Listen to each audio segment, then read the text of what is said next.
اللہ سبحانہ وتعالیٰ کا لاکھ لاکھ شکر عظیم ہے کہ مالک الملک نے ہمیں اپنی یاد کے لیے توفیق بخشی اور یہ موقع عطا فرمایا۔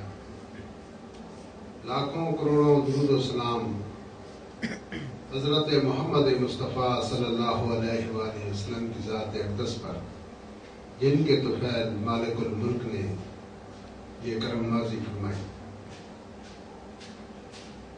اللہ سبحانہ وتعالیٰ کا قرآن حکیم میں ارشاد ہے، اعوذ باللہ من الشیطان الرجیم، بسم اللہ الرحمن الرحیم، یا ایھا الذین آمنوا ادخلوا فی السلم کافۃ ولا تتبعوا خطوات الشیطان انہ لکم عدو مبین، صدق اللہ مولانا العظیم۔ اللہ سبحانہ وتعالیٰ نے اپنی پاک کلام قرآن مجید میں یہ آیت نازل فرمائی کہ اے لوگوں جو ایمان لائے ہو، مکمل طور پر اسلام کے اندر داخل ہو جاؤ اور شیطان کی اتباع نہ کرو، کیونکہ یہ تمہارا ایک کھلا دشمن ہے۔ اس دن بھی یہ جو دن گزرے ہیں یہ عید میلاد النبی کے ایام تھے، ہمیں بھی کافی موقع ملا مختلف جگہوں پر جانے کا اور اس کے علماء اکرام کے بیانات بھی سنے اور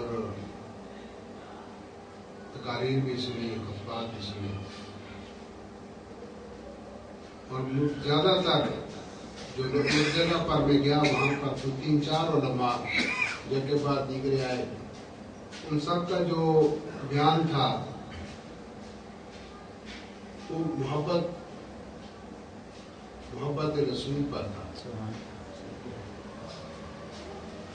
بڑی اچھی انہوں نے گفتگو فرمائی، اس میں میں نے بھی تھا، تو مجھے بھی تھوڑا موقع ملا تو میں نے وہاں یہ بیان کیا کہ محبت الحمدللہ جتنی اس پاکستان میں نبی پاک صلی اللہ علیہ وسلم سے محبت کی جاتی ہے، اتنی دیگر کسی ملک میں نہیں کی جاتی۔ بہت لوگ آقا دو جہاں سے پیار کرتے ہیں، محبت کرتے ہیں، فراغاں کرتے ہیں، گھروں کو سجاتے ہیں، درود و سلام کے نذرانے پیش کرتے ہیں، لیکن ضرورت اس بات کی ہے کہ اس محبت کا تقاضا یہ ہے کہ جو آقا دو جہاں نے فرمایا اس پر آپ عمل پیرا ہو جائیں، حضور کے عمل پر عمل کریں۔ یہ اصل محبت یہ ہے۔ بات آپ سمجھ؟ قرآن پاک میں بھی یہ ارشاد گرامی اللہ تعالیٰ نے فرمایا کہ میرا حبیب جو دے اس کو پکڑ لو، وہ لے لو، اور جس سے حضور پاک منع فرمائے اس سے منع ہو جاؤ۔ ذرا سنائیں گے آپ 5 منٹ بعد صحبت کر دیں۔ جس سے حضور پاک منع فرمائیں اس سے منع ہو جائے، اور جو حضور پاک عنایت فرمائے وہ لے رہے۔ لہذا ہمیں چاہیے کہ جو حضور کا عمل تھا ہم اس پر عمل کریں، جو حضور نے اور اللہ سبحانہ وتعالیٰ نے حکم دیا۔ میرا اپنا ہمارا ایمان یہ ہے کہ اللہ تعالیٰ نے جو کچھ اپنے حبیب کو بتایا انہوں نے وہی چیز اپنی امت کو بتائی، کیونکہ سورہ نجم میں جب ہم دیکھتے ہیں تو اس میں اللہ سبحانہ وتعالیٰ فرماتا ہے کہ میرا محبوب اپنی طرف سے کوئی بات نہیں کرتا، وہی کرتے ہیں جو ہم ان کو وحی کے ذریعے عطا کرتے ہیں۔ تو مطلب یہ ہوا کہ جو گفت رسول ہے، جو فرمان رسول ہے، در حقیقت وہ اللہ کا ہی فرمان ہے۔ جس کو ہم سنت کہتے ہیں یہ سنت ہے، وہ سنت نہیں بلکہ اگر دیکھا جائے حقیقت میں وہ بھی فرض ہے، کیونکہ جو حضور جو کچھ کرتے ہیں وہ اللہ کی منشا اور اس کے احکام کے مطابق کرتے ہیں۔ لہذا مسلمانوں کو یہ چاہیے، ہمیں یہ چاہیے کہ ہم اپنے جو ہمارے معاملات ہیں ان کے اندر ہم حضور صلی اللہ علیہ وسلم کے جو عمل ہے اس پر عمل کریں، جو آپ کا فرمان ہے اس پر عمل کی ضرورت ہے۔ عمل سے زندگی بنتی ہے، جنت کی جہنم کی، خاکی اپنی فطرت میں نہ نوری ہے نہ ناری۔ کوئی ایسا شعبہ زندگی نہیں ہے، کیونکہ جو نبی پاک صلی اللہ علیہ وسلم کے آنے سے پہلے بھی جو کفار مکہ تھے ان کے پاس بھی ایک دین تھا، ایک روایات تھی، کوئی رسم تھے، کوئی روایت تھے جن پر وہ عمل کرا تھے، اور وہ کہتے یہی تھے کہ ہم اس چیز کو کیسے چھوڑ دیں جن پر ہم نے اپنے آباء و اجداد کو قائم دائم فرمایا، عمل کرتے ہوئے فرمایا. ہم اپنے ماں باپ دادا کا دین چھوڑ دیں، ان کی رسومات کو ہم چھوڑ دیں اور محمد کی بات کو ہم مان لیں. ان کے پاس آلریڈی اس طریقہ کار تھا جیسا ہمارے پاس ہے، ہم کرتے ہیں. ہماری شادی بیاہ کی رسم و رواج ہیں، جو ہمارے طور طریقے ہیں، جو ہمارے صدیوں سے چلے آ رہے ہیں، وہی طور طریقے تو ہیں. تو ہم نے ان کو چھوڑا نہیں، جب تو کافروں نے چھوڑ دیا، انہوں نے بت پرستی چھوڑ دی، شراب نوشی چھوڑ دی، زنا چھوڑ دیا، جتنی بھی شیطانی جو بھی اعمال تھے انہوں نے سب کو ترک کر دیا. ہم نے نہیں ترک کیا. ہم نے اپنے جو ہمارے آباء و اجداد کی رسومات چلی آ رہی ہیں، یا تو ہم نے ان کو ترک نہیں کیا یا ان کو قبول، جو حضور نے جو کوئی بتایا اس کو قبول نہیں کیا. یہ دونوں باتیں بات سمجھ. یا تو ہم نے جو ہماری رسومات چلی آ رہی ہیں، رسم و رواج، شادی بیاہ کی دیگر دوسری تیسری، ان کو ہم نے نہیں چھوڑا، اور جو حضور پاک نے بتائی ان کو ہم نے اختیار نہیں کیا. مثال کے طور پر آپ کو ایک بات بتاؤں، آپ سوچنا چاہیں، یہ سوچنا آپ نے اپنی جگہ. ایک بڑا ایشو ہے کہ ہمارے ملک میں جو بچیاں ہوتی ہیں ان کو حصہ داری نہیں جاتی، وراثت نہیں دی جاتی. سندھ میں تو شادی ہی نہیں کرتے، قرآن سے نکاح کر دیتے ہیں. بچی کی رخصتی نہیں کرتے. اگر اس کی رخصتی کریں گے تو جائیداد جو ہے وہ دوسرے کے حصے میں چلی جائے، اس لیے وہ شادی قرآن سے کرتے ہیں یا کہ نہیں دیتے. اور اگر ہمارے علاقے میں وہاں کوئی شادی کر دیتا ہے تو پھر وہ بچی کو اپنی وراثت پہ نہیں دیا، کہتے ہیں یہ جہیز وغیرہ تمہیں دے دی ہے، یہی تمہاری وراثت، یہی تمہارا حق تھا جو تمہیں جہیز کی شکل میں دے دیا. اور دوسری کوئی لڑکی مطالبہ بھی ارادہ بھی رکھتی ہو کہ میں اپنے بھائیوں سے اپنا حصہ لوں، تو دیگر لوگ چونکہ ہمارا معاشرے میں دیا نہیں جاتا، دیتے نہیں ہیں، تو دوسرے لوگ اس کو کہتے ہیں بھائی یہ کیا کر رہی ہو تم، بیوقوفی کر رہے ہو، بھائی سے تم حصہ مانگ رہی ہو. یہ کل یہ تمہارا شوہر اگر تمہیں طلاق دے دے، چھوڑ دے تمہیں، تو تم کس کے در پر جاؤ؟ یہ بھائی تو ہوگا نا جہاں جہاں دے تم اپنا جوتا اتارو. تو اگر بھائی سے آج تم نے حصہ مانگ لیا تو پھر بھائی تو تمہیں اپنے گھر میں بنا نہیں دے گا، یہ تو تمہیں اندر نہیں آنے دے گا اپنے گھر. تو پھر کہاں جاؤ؟ لوگوں کی ٹھوکروں پہ رلتی پھرو گی، ٹھوکریں کھاتی رہو گی. چھوڑ دو، اپنے بھائی کے ہاتھ میں دستبردار ہو جاؤ. اچھا بھائی بھی ایسا ایسا جاتا ہے جہاں کے اپنی بہن کو کہتا ہے کہ اگر تم مجھے دے دو تو میں تمہیں عمرہ کراؤں گا، حج کراؤں گا. جی اس کو اس قسم کی باتیں کرتے ہیں اپنی بہن کو. تو وہ پہلے زمانے میں تو جب شناختی کارڈ وغیرہ نہیں تھے، کسی عورت کو برقع اڑا کے لے آتے تھے. وہ کہتی تھی کہ میں خیرالنساء میرا نام ہے جی، میں آفتاب کی بہن ہوں، اور میں اپنا جو حصہ بنتا ہے میرے والد کا میں آفتاب اپنے بھائی کو دے دوں، میں اس سے دستخط کرتا ہوں، وہاں انگوٹھا لگا دیا. وہ جو حقیقی بہن ہے اس کو پتہ ہی نہیں. ایسے بھی معاملات. یہ ہمارا ایک رسم، ہماری ایک رواج جو صدیوں سے چلا آ رہا ہے کہ ہم اپنے بچیوں کو حصہ نہیں دیتے وراثت. جب اب دوسری یہ بات سنی، ایک بیک گراؤنڈ میں نے آپ کو بتا دی. اب دوسری طرف آئیں، قرآن کیا کہتا ہے اور حضور پاک کیا فرماتے ہیں اور حضور کا عمل کیا ہے. قرآن یہ پڑھ رکھا ہے اس میں 2 صورتیں تو پوری کی پوری صرف خواتین کے لیے، پوری خواتین کے لیے. ایک سورۃ النساء اور ایک سورہ طلاق. ان میں تمام خواتین کے مسائل ان کے اندر درج ہیں. اور میرے خیال میں کہ بہت کم لوگ ہوں گے جنہوں نے قرآن کی ان 2 صورتوں کو، سورۃ النساء کو اور سورہ طلاق کو، ایک ایک لفظ کر کے پڑھا ہوگا کہ اس کو سمجھنے کی کوشش کی. وہ اس میں لکھا، قرآن میں لکھا ہوا ہے کہ 2 بچیوں کے برابر ایک بچہ جو اس کا حصہ داری ہے اس کو دو. 2 بچیوں کے برابر ایک بچہ. اگر ایک شخص کی 2 بیٹیاں ہیں، ایک بیٹا ہے، تو 8 آنے دونوں بچیوں کے پاس ہوں گے اور 1 روپیہ بچے کے پاس ہوگا. ان کا حصہ ان کو دے. پھر نبی پاک صلی اللہ علیہ وسلم کا عمل یہ تھا کہ جب سیدہ فاطمہ الزہرا تشریف لاتی تھی تو نبی پاک کھڑے ہو جاتے تھے اپنی بیٹی کا استقبال کرتے اور ان کو ماتھے میں پیار کرتے تھے، پھر اپنی جگہ پر ان کو بٹھاتے تھے اپنی بیٹی۔ اور حضور نے فرمایا کہ جب آپ عید کی یا کسی شادی بیاہ کی یا کسی موقع کی خریداری کرو تو پہلے بچی کے کپڑے لو، اس کی ضروریات لو، بعد میں بیٹی کے لیے دو۔ گھر میں جب کھانا پکے تو پہلے بیٹی کو دو، بعد میں بیٹے کو دو۔ اور جب صبح بچے اسکول کو جاتے ہیں تو ان کو جو پاکٹ منی ملتی ہے پہلے بیٹی کو دو تو بعد میں بیٹے کو۔ اس حد تک حضور صلی اللہ علیہ وسلم نے فرمایا۔ اب ہم سوچیں اپنی جگہ پر کیا واقعی ہم ایسا ہی کرتے ہیں؟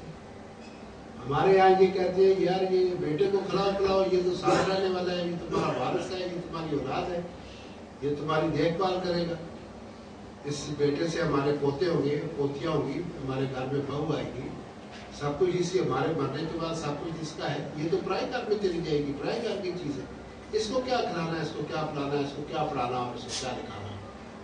اتنے بیٹے کو پڑھاؤ، بیٹی کو بس 4-6 جماعتیں پڑھ لی، ٹھیک ہے کافی ہے، نام لکھ لے گی، خط پڑھ لے گی، اخبار پڑھ لے گی، کافی ہے، اس کے کیا کرنا۔ بیٹے کو پڑھاؤ، اس کو انجینئر بناؤ، ڈاکٹر بناؤ، MBBS کراؤ، اس کو انجینئر بناؤ۔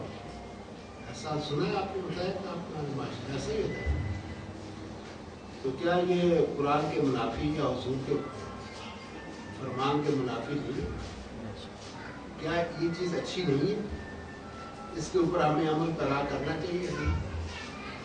اگر دوسری طرف پھر آگے جائیں، پھر والدین کے لیے اللہ کا حکم ہے وبالوالدین احسانا، اور ایک جگہ فرمایا کہ یرحمہما، دعا کرا کرے رب یرحمہما، اللہ تو ان دونوں پر رحم فرما، کما ربیانی صغیرا، جب میں چھوٹا تھا تو یہ مجھ پر رحم کر دو۔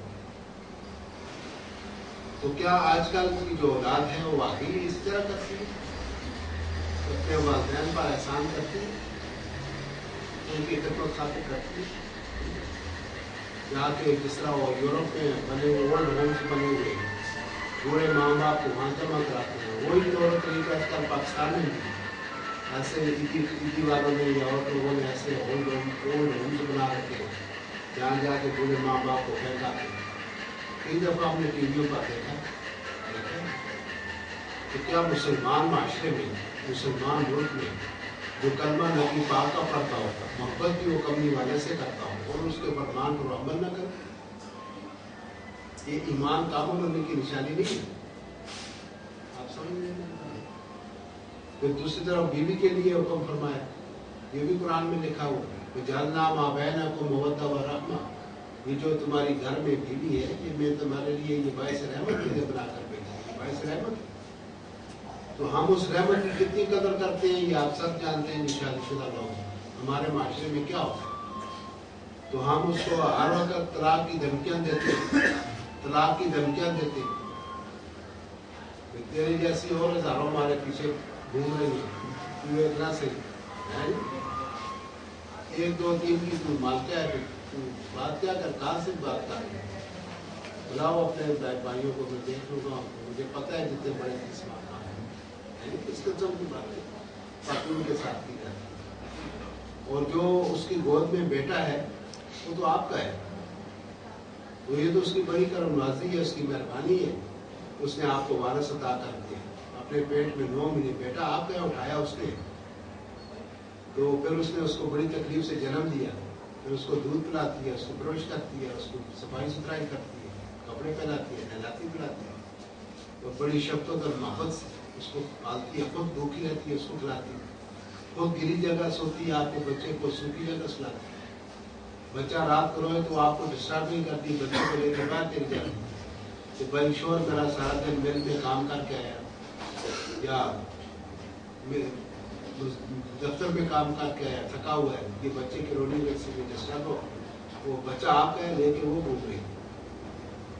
اگر آپ ایک آیا رکھیں نا اپنے بچے کے لیے تو 8,000 روپئے ماہوار مانگتی ہے وہ آیا، بچے کو سنبھالنے کا ایک ٹائم کا، اگر دونوں ٹائم کے لیے رکھیں تو 16,000، اس کے ساتھ کھانا پینا اور رہائش بھی دیں گے، 16,000 روپیہ ماہوار آپ اپنے بچے کا دیں گے۔ جس آدمی کے 4-5 بچے اور جس کا مطلب 16 × 80، اور وہ تو 80,000 روپئے کی آپ کو بچت دے رہی ہے، اور جس طرح آپ کے بچے کی پرورش آپ کی بیوی کا بھی ایسے دوسرا تو کر سکتے،